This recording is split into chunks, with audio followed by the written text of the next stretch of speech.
Hi, everyone. My name is Tanya Hertz. I'm Assistant Professor of Entrepreneurship and Business at San Diego Miramar College and San Diego State University. And today we're going to be talking a little bit about generational cohorts and how those cohorts can have an impact on business. So I'm going to go ahead and open up a PowerPoint slide that I have on generational cohorts.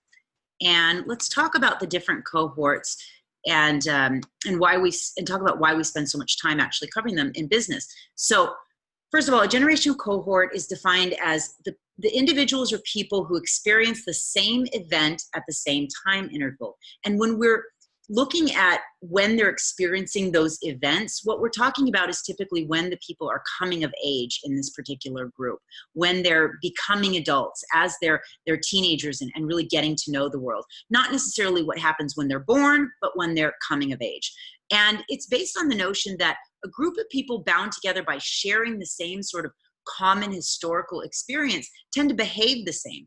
And so they tend to behave the same when they work, and when they play, and when they purchase things. And so we pay attention to this because in business, we need to manage people from different backgrounds, different generational cohorts, and we also need to sell to people in different generational cohorts. So it's important that we understand the different cohorts. So the first generational cohort, and I do need to say this before I move any further, is that you'll notice in different studies that the beginning and ending ages or years of the different cohorts is sometimes a little bit different, and that's because it's research based. So whatever it is that we're studying, if that pushes somebody into one cohort or another, that might be why it's a little bit fluid. Excuse me, I've had this cough for a while. Don't feel sick anymore, but the cough just won't go away. Okay, start with the traditionalists. They were typically born between 1925 and 1945. You may not be working with a whole lot of people from this particular generational cohort, but in case you do, some things to know about them, that that this particular generation tends to be very conservative. They tend to have a very rigid sort of view of a family. They came of age in very socially, when social programs were being established, things like Social Security.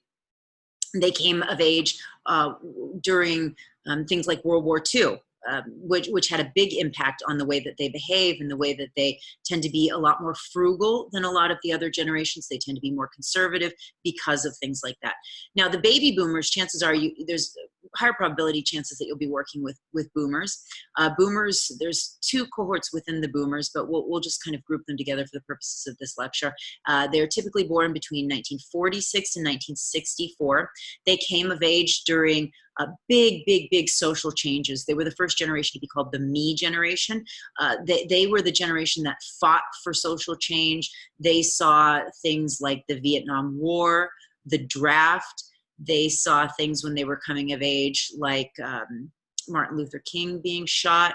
They saw the man on the moon, moon landing altogether on television. This generation tends to be, they tend to identify very closely with what they do for a living. This generation was the first generation to really see a large number of women enter the workforce. Now, we saw women enter the workforce in traditionalists, but it was a little bit briefer, and it really had to do more with the fact that the men were off at war. We saw women actually entering the workforce, boomer women entering the workforce much more than men as a career choice. And that had a lot to do with the fact that this generation was the first generation to actually have access to birth control. So they could delay having children if they wanted to, and they could choose to work, and a lot of them did that. This generation, baby boomers, they are working longer. There's a lot of reasons why they're working longer. Part of it, like I said, they really identify closely with what they do for a living. They like what they do for a living. They're not like the millennials who really want that work-life balance where they live to work, not work to live, right? The baby boomers are also not leaving because, as a lot of them were reaching retirement age, and a large portion of them are reaching retirement age, it was right when we had that giant financial crisis. And so they lost a large portion of their wealth. More than 50% of boomers' wealth was wiped out in that horrible financial crisis. So the next generation that we saw was Gen Xers. So Gen Xers, these are also called the latchkey kids, the MTV generation. They call them the latchkey kids because this generation, more than half of their parents divorced, and maybe because their parents were all wanting to work now. And so they were called also the latchkey generation because their parents were at work. Both parents, for a lot of them, were at work and had to work. And so they would have a key around their neck, and their babysitter at the end of the day was the television. And therefore there's that MTV generation. Generation Xers are very comfortable with technology. They grew up while they were coming of age. They came of age with personal computers. They came of age during the fall of the Berlin Wall. They saw, as a generation, a lot of them saw the Challenger explosion together. This generation tends to be very individualistic more than any of the other generations. They tend to be very entrepreneurial.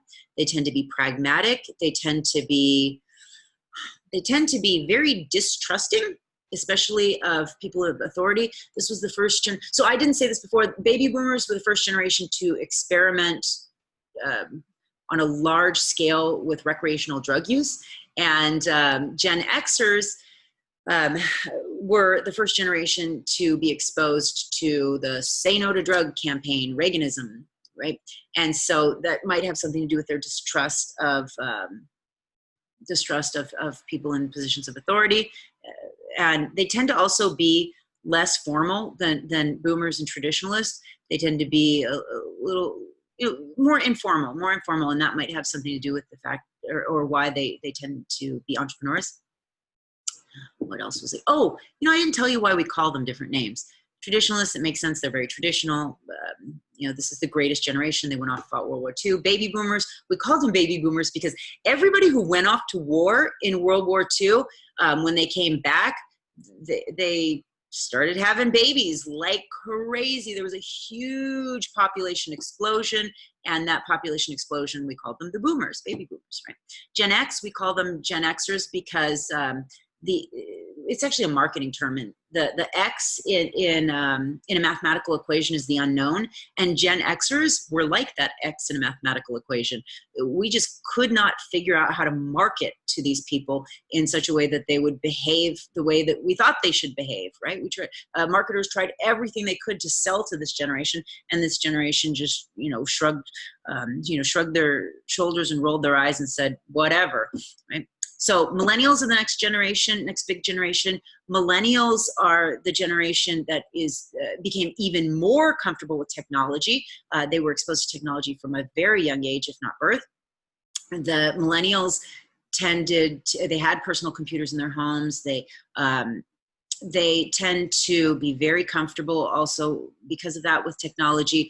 Millennials, some of their shared sort of cultural experiences, as many of you know, things like 9/11.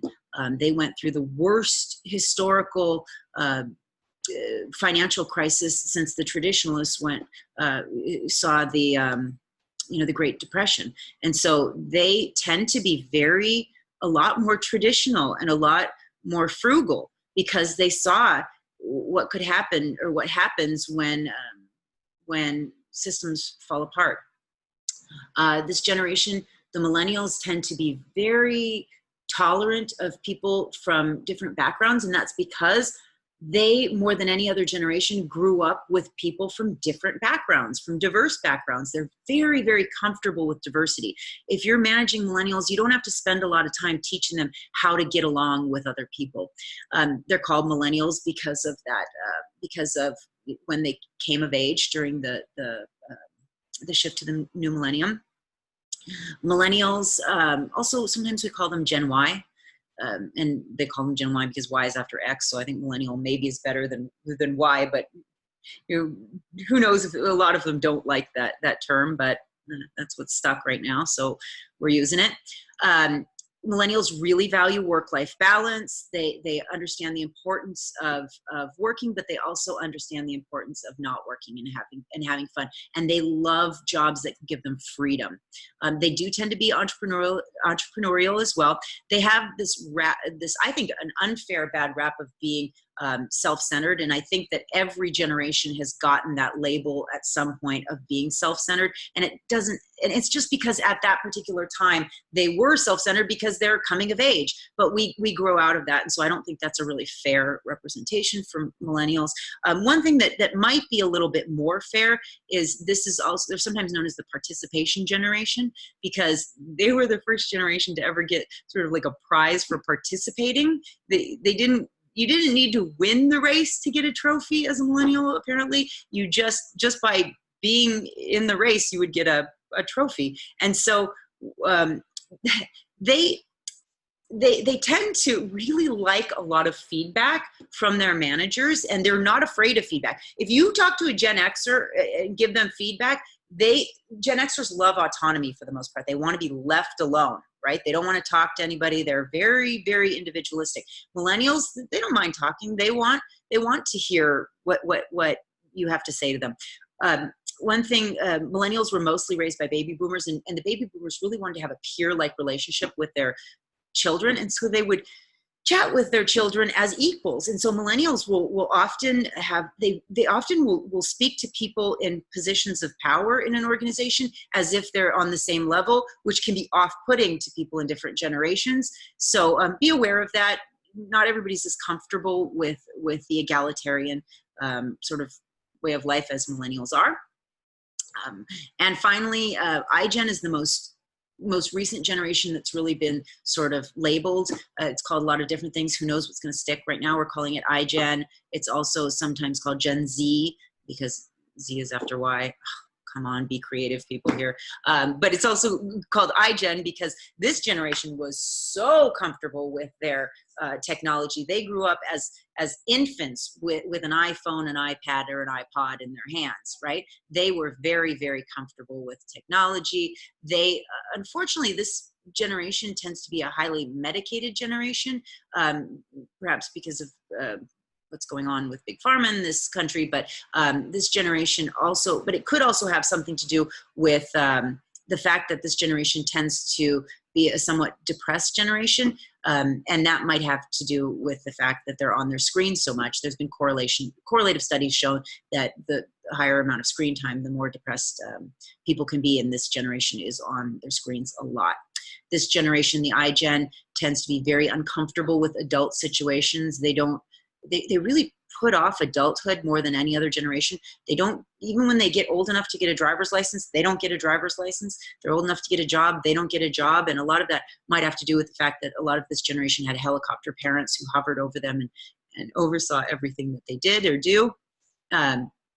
This generation tends to be very accepting of people from no matter what background they are, very, very tolerant of people from different socioeconomic backgrounds. They really care about the individual more than the societal group. What else about iGens and also millennials that I wanted to say? I was going to say something else. Group inclusion, very comfortable with diversity. Trying to think if there's anything that we missed about any of the generations. I don't know, maybe that's enough for now to say about them. There's so much, you can say so much about all of these generations, but it's important now for you to think about these differences. I also want to talk to you a little bit about projections. So they're usually done in 10-year cycles, but by 2022, we're going to see a growth of the workforce. And it's important to note that workers 55 and up are the fastest growing age group of any of the generational cohorts, and in terms of their overall percentage population in the working economy.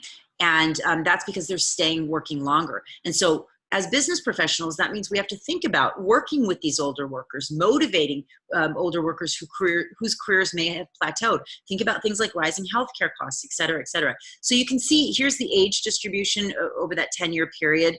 The workers 55 and up are the yellow workers. So they're not the biggest portion of the workforce. I want to make sure that I said that clearly. They're the fastest growing portion of the workforce, not the biggest portion of the overall workforce.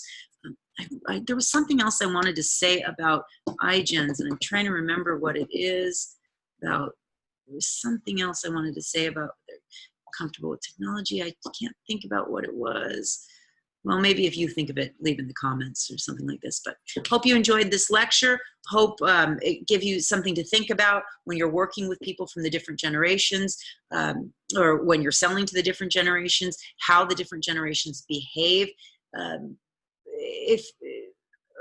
If you are working with people from different generations, remember they behave differently, and so think about the best way to reach them, and think about the best way to not alienate this generation. Oh, I know, I wanted to say one thing about, because we were talking about technology, this is what finally comes back to me. Yes, so even though people from different generations like millennials, Gen Xers, iGens are more comfortable with technology, it doesn't mean that baby boomers are not smart when it comes to technology, or they don't want to use technology.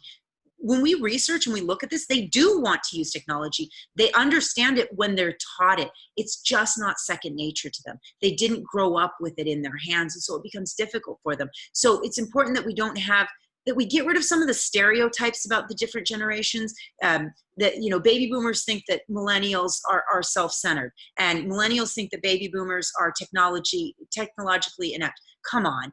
These things aren't true. These are stereotypes. Now, one last thing I will say about stereotypes. What are we doing when we're talking about cohort analysis? We're stereotyping. Any research is essentially stereotyping. It's making assumptions about the individual based on the way that the group behaves, but we have to do it in order to move forward. So I hope that these kind of things are useful to you, to kind of give you an overall idea of how people might behave. But remember, we're all individuals. We're all people with our own values, our own ideas, our own way of behaving and thinking. And just because I say that millennials want a work-life balance and want to work from home more than maybe a baby boomer does, that doesn't mean that everybody feels the same way. Oh, and one other thing I wanted to say about iGen, it just came to me, is that we notice that iGen is the generation more than any other that's getting a college education, even though it's so expensive. And the reason, which is really interesting, that I thought it was really interesting, is that they get the education for the job, not for just its education's own sake, where a lot of Gen Xers did that, or Gen Xers went back to school because they wanted to grow and to learn more. So I thought that was interesting. But back to what I was saying, back to my original point, please remember that this is just gives us an idea when we're working with different generations, but we're all individuals and we all think differently and behave differently. So get to know one another when we're working with one another. And I hope that you enjoyed this video, and I will see you in the next video. Take care.